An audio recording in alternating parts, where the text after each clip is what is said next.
문재인 대통령이 촛불 집회 계엄령 검토 관련 문건, 이 문건에 대한 수사를 지시했다는 그런 내용의 속보 전해드렸습니다. 그래요. 진상 낱낱이 가려져야죠. 네. 장자연 씨 사건도 그렇고 이 계엄령 검토 문건도 그렇고 말이죠. 그냥 넘길 수는 없는 문제인 것 같습니다. 진상 조사해야 하고요. 진상들도 조사해야 합니다. 자, 오늘 매일경제신문 보니까 말이죠. 사면에 JY 대통령 오셔서 큰 힘 이런 제목의 기사가 실렸습니다. JY는 JY요? 네, 이재용 삼성 부회장을 말하는 것 같은데 와 이제는 JY라고 부르는군요. 네, 전 JYP라고 하는 줄 알았습니다. 예, JY. 예. SG 워너비 나오셨습니다. 상근 워너비 어서 오십시오. 네, 안녕하십니까. 예, 네. 반갑습니다. 네. 그래요. 비가 오죠? 밖에 비는 좀 안 내리는 것 같은데, 예. 네, 제가 아침에 출근할 때는 좀 안 내렸는데 지금은 잘 모르겠습니다. 우중충한 날씨. 네, 예. 우중충해서. 예. 그렇지만은 오늘 마음은 좀 밝게 우리가 시작했으면 좋겠습니다. 네. 자, 첫 뉴스 어떤 소식 준비하셨습니까? 어두운 소식입니다. 아, 그래요. 예. 네. 날씨에 걸맞는. 그렇습니다. 이 지난해 촛불 집회 당시에 이 국군 기무사령부의 계엄령 검토를 지시한 사람이 이 한민구 당시 국방부 장관이었다. 그래요? 네, 이런 보도가 나왔습니다. 오. 이 기무사령부는 지난 2017년에 이 박근혜 전 대통령에 대한 탄핵안이 헌법재판소에서 부결될 경우 이 서울의 위수령과 계엄령 등을 내리고 이 탱크와 장갑차를 광화문과 여의도 등지에 배치하는 이런 작전을 문서로 만들어서 엄청난 논란이 됐는데요. 예. 이 문서 작성을 지시한 사람이 바로 당시 국방부 장관이었다는 것이죠. 어느 매체가 보도한 것입니까? SBS 보도입니다. 아, 그렇군요. 이 국방부 장관은 뭐 군을 총괄하기는 하지만 이 내각의 일원 아닙니까? 그렇죠. 그러니까 그 말인 즉슨 이 적어도 국무총리 뭐 나아가서 이 당시 박근혜 대통령도 이 사실을 알고 있었을 가능성이 높다. 네. 좀 그렇게 좀 생각이 되는데. 비선 라인이 지시했으면 난 몰라. 이러면 네. 할 말이 없거든요. 근데 이 내각의 한 구성원인 장관이 이런 지시를 내렸다면은 당연히 내각 차원에서의 어떤 그 합의된 지시가 아니겠는가 이렇게 볼 수밖에 없어요. 그렇습니다. 뭐 지속적으로 뭐 국무회의도 하고 뭐 부처별로 이제 회의도 하니까 뭐 그냥 단순히 국방부 장관이 이런 지시를 내렸다라고는 볼 수가 없는데 어찌 됐든 이 문건이 그냥 군 내부에서 뭐 최악의 상황을 검토해서 만든 거다. 뭐 이런 해명도 과거에 비슷한 문건이 있었을 때 있지 않았습니까? 이제 그것도 뭐 사실이 아닐 가능성이 높다라는 거죠. 예. 다만 군은 이 문건이 한민구 전 국방장관으로부터 지시를 받아서 기무사가 작성한 것까지는 밝혀냈는데 다만 어떤 경위로 최초 지시가 이루어졌는지 또 실제 작전을 위해서 만든 건지 아니면 단순 검토용인지 이 부분에 대해서는 충분히 밝히지 못한 상황입니다. 그걸 단순 검토용이라고 말할 수 있을까요? 문건을 읽어본 사람들은 그렇게 생각 안 할 겁니다. 네, 뭐 단순 검토용으로 만들다고 하기에는 너무 상황이나 뭐 이런 작전 같은 계획이 너무 구체적이고, 좀 그렇기 때문에 사실상의 뭐 실행을 위해서 만든 문건이라고 볼 수밖에 없는 좀 그런 상황인 것 같은데 어쨌든 이런 부분에 대해서 더 이상 밝혀내지 못하는 이유는 이 지금 한민구 전 국방부 장관도 물론이고 이 해외에 있는 조현천 이 당시 기무사령관도 지금 모두 민간인이기 때문에 이 군 내부 조사로는 좀 한계가 있는 것이 사실이거든요. 그래서 지금 더불어민주당 쪽에서는 국정조사나 청문회를 개최를 하자 이렇게 주장을 하고 있습니다. 뭐 그냥 넘길 수는 없는 부분이니까요. 이 반면에 자유한국당 김성태 대표 권한대행은 이 갑자기 이런 문건들이 왜 등장하냐라면서 일종의 기획성 폭로다 이렇게 주장을 하고 있는 모양이고 따라서 국정조사 등에 반대를 하고 있는 상황입니다. 그래요. 이거를 막을 일은 아니죠, 사실. 이거는 뭐 어떻게 해서든 규명을 해야 될 문제인데 이거 괜히 이런 문건을 옹호했다는 비판을 받으면 안 될 자유한국당 아니겠어요? 네, 뭐 갑자기 이런 문건들이 왜 등장하는지 의아하다고 하는데 좀 그런 생각도 좀 의아하다는 저는 그렇게 좀 생각이 듭니다. 예, 알겠습니다. 자, 다음 소식은요. 네, 금융감독원이 소비자 보호를 위해서 금융사들과 전쟁을 하겠다라는 입장을 밝혔습니다. 새 금융감독원장이 밝힌 거죠? 네, 그렇습니다. 윤석헌 금융감독원장인데 이 취임한 후에 뭐 일종의 이제 계획 같은 걸 발표를 하는 자리였어요. 이 얼마 전에 시중은행들이 이 고객 정보를 슬쩍 바꾸는 방식으로 이 금리를 마음대로 바꿔온 사실이 알려진 바 있는데요. 사실 우리 입장에서는 뭐 은행에서 고객님은 이 정도 대출이 되고 금리는 한 이 정도 나옵니다라고 하면은 그냥 믿을 수밖에 없지 않습니까? 어떤 근거에 의해서 준거에 의해서 네. 그런 판단을 했겠거니 네. 믿죠. 예. 그렇죠. 각자 뭐 은행의 기준에 의해서 뭐 그렇게 예. 했겠거니 할 텐데 합리적인 기준에 의해서. 네. 예. 근데 사실은 이게 고객 정보를 좀 바꿔놓거나 아니면 누락하는 방식으로 고객들에게 금리를 더 높게 받아왔다라는 아이고. 사실이 드러난 바가 있죠. 고객들을 갖고 놀았군요. 네, 예. 그래서 많은 분들이 정말 분노를 하셨는데 네. 뭐 은행뿐만 아니라 이 보험사들 같은 경우에도 이 제대로 된 보험 설명 없이 이 보험을 팔아서 이 소비자들에게 피해를 주는 경우들이 왕왕 있거든요. 그래서 예, 예. 이런 문제들이 계속해서 좀 제기가 되고 있는 상황인데 네.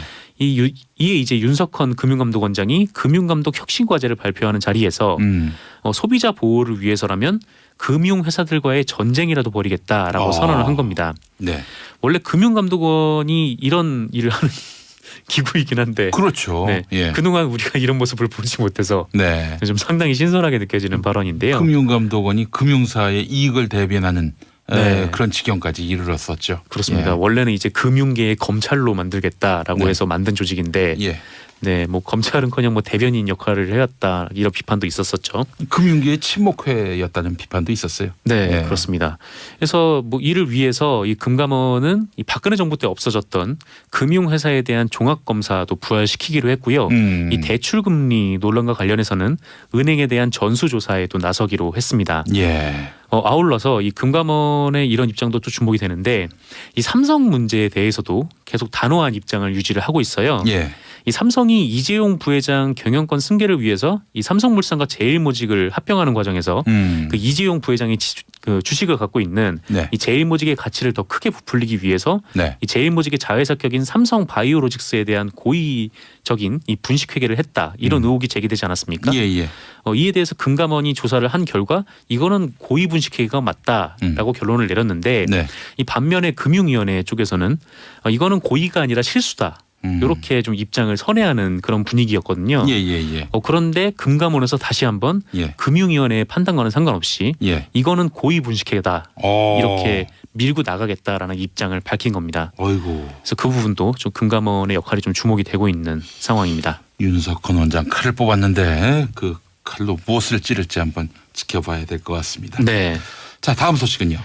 네, 이른바 조선일보 방 사장의 아들이 고 장자연 씨와 수차례 통화를 한 진술이 나왔다라고 KBS가 보도했습니다. 그래요? 네.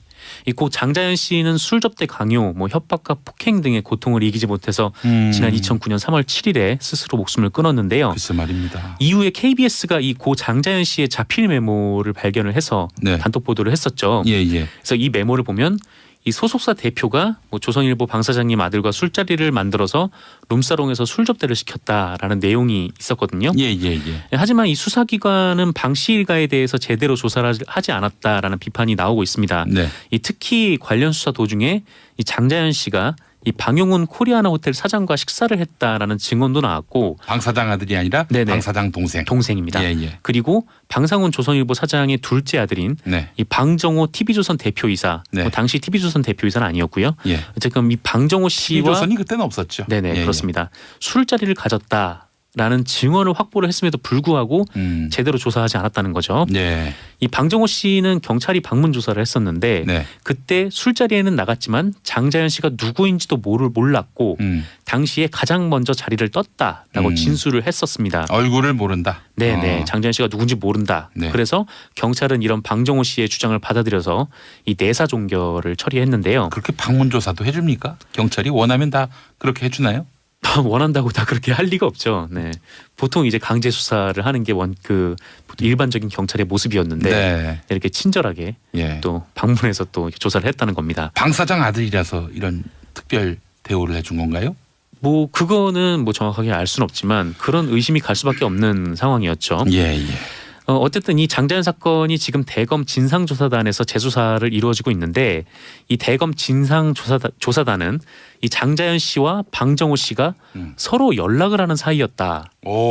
이런 진술을 조선일보 관계자로부터 받았다라고 합니다. 얼굴도 모르는 사이인데 전화 통화는 수차례 했다. 네, 누군지도 몰랐다라고 했는데 전화 통화를 계속 해왔다는 거죠. 이게 이제 조선일보 간부로부터 받은 진술이라고 하는데요. 아울러서 이 조사단은 또한 이 조선일보 모 간부로부터 해당 통화 내역을 그러니까 방정호 씨와 장자연 씨의 통화 내역을 경찰 수사 기록에서 빼려고 고생하고 있다는 얘기를 들었다. 예. 라는 진술도 확보했다고 합니다. 예. 그러니까 한마디로 조선일보가 당시 경찰 수사에 대해서 이 외압을 행사한 거 아니냐 이런 의혹이 제기가 되는 대목이고요. 예. 실제로 2009년에 경찰에서 검찰로 넘어온 수사 기록을 보면 이 방정호 씨와 장자연 씨의 통화 내역이 확인되지는 않고 있다라고 합니다. 예. 그래서 대검 진상조사단이 이와 관련해서 방정호 씨를 소환 조사하는 방안을 검토하고 있다고 합니다. 예. 방금 들어온 소식 전해드리겠습니다. 문재인 대통령이 촛불 집회 당시 국군 기무사령부가 계엄령 검토 문건을 작성한 것과 관련해 독립수사단을 구성해서 신속하고 공정하게 수사할 것을 송영무 국방부 장관에게 지시했다고 김의겸 청와대 대변인이 브리핑에서 밝혔습니다. 아, 그래요. 기무사의 세월호 유족 사찰 의혹에 대해서도 독립수사단이 수사하도록 지시했다고 하는데 독립수사단은 군내 비육군, 비기무사 출신의 군 검사들로 구성될 예정이라고 하는데 국방부 장관의 수사 지휘를 받지 않고 독립적이고 독자적으로 수사를 진행할 예정이라고 합니다. 아, 대통령의 이런 지시가 방금 있었다. 다시 한번 말씀드리면 문재인 대통령이 촛불 집회 계엄령 검토 관련 문건, 이 문건에 대한 수사를 지시했다는 그런 내용의 속보 전해드렸습니다. 그래요. 진상 낱낱이 가려져야죠. 네. 장자연 씨 사건도 그렇고 이 계엄령 검토 문건도 그렇고 말이죠. 그냥 넘길 수는 없는 문제인 것 같습니다. 진상 조사해야 하고요. 진상들도 조사해야 합니다. 네, 그렇군요. 네, 그렇습니다. 네. 다음 소식은요. 네, 그 문재인 대통령이 이재용 삼성전자 부회장을 만나서 한국에서도 더 많이 투자를 하고 일자리를 더 많이 만들어주길 바란다라고 밝혔습니다. 네. 인도를 국빈 방문 중인 문재인 대통령은 어제 그 뉴델리 인근의 노이다 공단에서 열린 삼성전자 신공장 준공식에 참석에 앞서서 그 이재용 부회장을 5분여간 따로 접견을 했는데요. 예. 뭐 독대는 아니고 다른 사람들도 있는 자리였다라고 합니다. 이 자리에서 문재인 대통령은 이재용 부회장에게 뭐 노이다 신공장 준공을 축하한다라면서 인도가 고속 경제 성장을 하는데 삼성이 큰 역할을 해줘서 고맙다면서 이렇게 한국에서도 더 많이 투자하고 일자리를 만들어 달라라고 부탁을 한 거죠. 예. 이에 이재용 부회장은 뭐 대통령께서 멀리 찾아주셔서 직원들에게 큰 힘이 됐다라고 사의를 표명했다고 합니다. 예. 그 얘기를 들어보니까 인도에 사시는 분 같은 발언이네요. 멀리서 와서 찾아주셨다고. 예. 네, 그러게요. 문 대통령 만나러 그제 인도 갔잖아요. 이재용 부회장도 서울에서. 네, 그렇습니다. 예. 그런커녕 뭐 대변인 역할을 해왔다 이런 비판도 있었었죠. 금융계의 친목회였다는 비판도 있었어요. 네, 예. 그렇습니다. 그래서 뭐 이를 위해서 이 금감원은 이 박근혜 정부 때 없어졌던 금융회사에 대한 종합검사도 부활시키기로 했고요. 이 대출금리 논란과 관련해서는 은행에 대한 전수조사에도 나서기로 했습니다. 예. 아울러서 이 금감원의 이런 입장도 또 주목이 되는데 이 삼성 문제에 대해서도 계속 단호한 입장을 유지를 하고 있어요. 예. 이 삼성이 이재용 부회장 경영권 승계를 위해서 이 삼성물산과 제일모직을 합병하는 과정에서 그 이재용 부회장이 그 주식을 갖고 있는 이 제일모직의 가치를 더 크게 부풀리기 위해서 이 제일모직의 자회사격인 삼성바이오로직스에 대한 고의적인 이 분식회계를 했다 이런 의혹이 제기되지 않았습니까? 예. 이에 대해서 금감원이 조사를 한 결과 이거는 고의 분식회계가 맞다라고 결론을 내렸는데 이 반면에 금융위원회 쪽에서는 이거는 고의가 아니라 실수다. 이렇게 좀 입장을 선회하는 그런 분위기였거든요. 예. 그런데 금감원에서 다시 한번 금융위원회의 판단과는 상관없이 이거는 고의 분식회계다 이렇게 밀고 나가겠다라는 입장을 밝힌 겁니다. 어이고. 그래서 그 부분도 좀 금감원의 역할이 좀 주목이 되고 있는 상황입니다. 윤석헌 원장 칼을 뽑았는데 그 칼로 무엇을 찌를지 한번 지켜봐야 될 것 같습니다. 네. 자, 다음 소식은요. 네, 이른바 조선일보 방 사장의 아들이 고 장자연 씨와 수차례 통화를 한 진술이 나왔다라고 KBS가 보도했습니다. 그래요? 네. 이 고 장자연 씨는 술 접대 강요, 뭐 협박과 폭행 등의 고통을 이기지 못해서 지난 2009년 3월 7일에 스스로 목숨을 끊었는데요. 글쎄 말입니다. 이후에 KBS가 이 고 장자연 씨의 자필 메모를 발견을 해서 단독 보도를 했었죠. 예. 그래서 이 메모를 보면 이 소속사 대표가 뭐 조선일보 방사장님 아들과 술자리를 만들어서 룸사롱에서 술 접대를 시켰다라는 내용이 있었거든요. 예.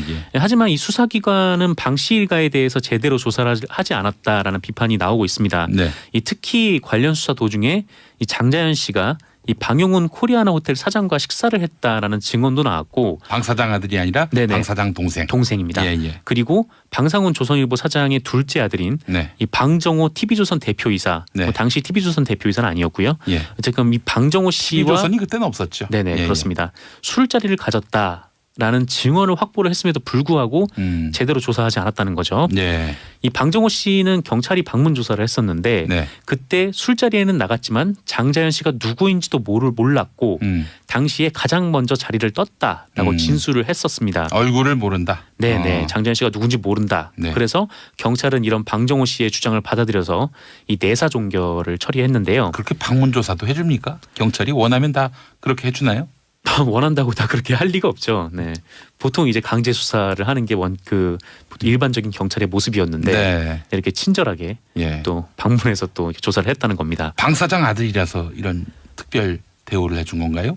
뭐 그거는 뭐 정확하게 알 수는 없지만 그런 의심이 갈 수밖에 없는 상황이었죠. 예. 어쨌든 이 장자연 사건이 지금 대검 진상조사단에서 재수사를 이루어지고 있는데 이 대검 진상조사단은 이 장자연 씨와 방정호 씨가 서로 연락을 하는 사이였다. 오. 이런 진술을 조선일보 관계자로부터 받았다라고 합니다. 얼굴도 모르는 사이인데 전화 통화는 수차례 했다. 네, 누군지도 몰랐다라고 했는데 전화 통화를 계속 해왔다는 거죠. 이게 이제 조선일보 간부로부터 받은 진술이라고 하는데요. 아울러서 이 조사단은 또한 이 조선일보 모 간부로부터 해당 통화 내역을, 그러니까 방정호 씨와 장자연 씨의 통화 내역을 경찰 수사 기록에서 빼려고 고생하고 있다는 얘기를 들었다. 예. 라는 진술도 확보했다고 합니다. 예. 그러니까 한마디로 조선일보가 당시 경찰 수사에 대해서 이 외압을 행사한 거 아니냐 이런 의혹이 제기가 되는 대목. 예. 네. 이거는 뭐 어떻게 해서든 규명을 해야 될 문제인데 이거 괜히 이런 문건을 옹호했다는 비판을 받으면 안 될 자유한국당 아니겠어요? 네, 뭐 갑자기 이런 문건들이 왜 등장하는지 네. 의아하다고 하는데 예. 좀 그런 생각도 좀 의아하다는 저는 그렇게 좀 생각이 듭니다. 예, 알겠습니다. 자, 다음 소식은요. 네, 금융감독원이 소비자 보호를 위해서 금융사들과 전쟁을 하겠다라는 입장을 밝혔습니다. 새 금융감독원장이 밝힌 거죠? 네, 그렇습니다. 윤석헌 금융감독원장인데 이 취임한 후에 뭐 일종의 이제 계획 같은 걸 발표를 하는 자리였어요. 이 얼마 전에 시중은행들이 이 고객 정보를 슬쩍 바꾸는 방식으로 네. 이 금리를 마음대로 바꿔온 사실이 알려진 바 있는데요. 예. 사실 우리 입장에서는 뭐 은행에서 고객님은 이 정도 대출이 되고 금리는 한 이 정도 나옵니다라고 하면은 그냥 믿을 수밖에 없지 않습니까? 어떤 근거에 의해서 준거에 의해서 네. 그런 판단을 했겠거니 네. 있죠. 예. 그렇죠. 각자 뭐 은행의 기준에 의해서 뭐 그렇게 했겠거니 할 텐데 합리적인 기준에 의해서. 네. 예. 근데 사실은 이게 고객 정보를 좀 바꿔놓거나 아니면 누락하는 방식으로 고객들에게 금리를 더 높게 받아왔다라는 사실이 드러난 바가 있죠. 고객들을 갖고 놀았군요. 네, 그래서 많은 분들이 정말 분노를 하셨는데 네. 뭐 은행뿐만 아니라 이 보험사들 같은 경우에도 이 제대로 된 보험 설명 없이 이 보험을 팔아서 이 소비자들에게 피해를 주는 경우들이 왕왕 있거든요. 그래서 이런 문제들이 계속해서 좀 제기가 되고 있는 상황인데 네. 이에 이제 윤석헌 금융감독원장이 금융감독 혁신과제를 발표하는 자리에서 소비자 보호를 위해서라면 금융회사들과의 전쟁이라도 벌이겠다라고 선언을 한 겁니다. 네.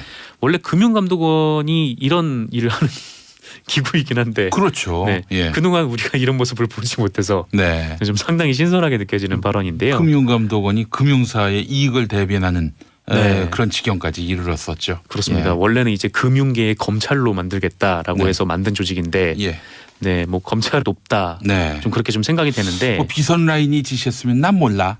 이러면 네. 할 말이 없거든요. 근데 이 내각의 한 구성원인 장관이 이런 지시를 내렸다면은 당연히 내각 차원에서의 어떤 그 합의된 지시가 아니겠는가 이렇게 볼 수밖에 없어요. 그렇습니다. 뭐 지속적으로 뭐 국무회의도 하고 뭐 부처별로 이제 회의도 하니까 뭐 그냥 단순히 국방부 장관이 이런 지시를 내렸다라고는 볼 수가 없는데 어찌 됐든 이 문건이 그냥 군 내부에서 뭐 최악의 상황을 검토해서 만든 거다. 뭐 이런 해명도 과거에 비슷한 문건이 있었을 때 있지 않았습니까? 이제 그것도 뭐 사실이 아닐 가능성이 높다라는 거죠. 예. 다만 군은 이 문건이 한민구 전 국방장관으로부터 지시를 받아서 기무사가 작성한 것까지는 밝혀냈는데 다만 어떤 경위로 최초 지시가 이루어졌는지 또 실제 작전을 위해서 만든 건지 아니면 단순 검토용인지 이 부분에 대해서는 충분히 밝히지 못한 상황입니다. 그걸 단순 검토용이라고 말할 수 있을까요? 문건을 읽어본 사람들은 그렇게 생각 안 할 겁니다. 네, 뭐 단순 검토용으로 만들다고 하기에는 너무 상황이나 뭐 이런 작전 같은 계획이 너무 구체적이고, 좀 그렇기 때문에 사실상의 뭐 실행을 위해서 만든 문건이라고 볼 수밖에 없는 좀 그런 상황인 것 같은데 어쨌든 이런 부분에 대해서 더 이상 밝혀내지 못하는 이유는 이 지금 한민구 전 국방부 장관도 물론이고 이 해외에 있는 조현천 이 당시 기무사령관도 지금 모두 민간인이기 때문에 이 군 내부 조사로는 좀 한계가 있는 것이 사실이거든요. 그래서 지금 더불어민주당 쪽에서는 국정조사나 청문회를 개최를 하자 이렇게 주장을 하고 있습니다. 뭐 그냥 넘길 수는 없는 부분이니까요. 이 반면에 자유한국당 김성태 대표 권한대행은 갑자기 이런 문건들이 왜 등장하냐라면서 일종의 기획성 폭로다 이렇게 주장을 하고 있는 모양이고 따라서 국정조사 등에 반대를 하고 있는 상황입니다. 그래요. 이거를 막을 일은 아니죠. 사실 문재인 대통령이 촛불 집회 계엄령 검토 관련 문건, 이 문건에 대한 수사를 지시했다는 그런 내용의 속보 전해드렸습니다. 그래요. 진상 낱낱이 가려져야죠. 장자연 씨 사건도 그렇고 이 계엄령 검토 문건도 그렇고 말이죠. 그냥 넘길 수는 없는 문제인 것 같습니다. 진상 조사해야 하고요.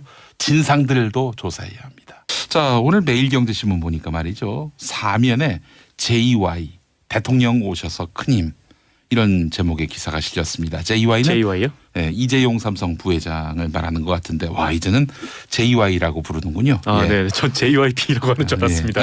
JY. SG 워너비 나오셨습니다. 상근 워너비 어서 오십시오.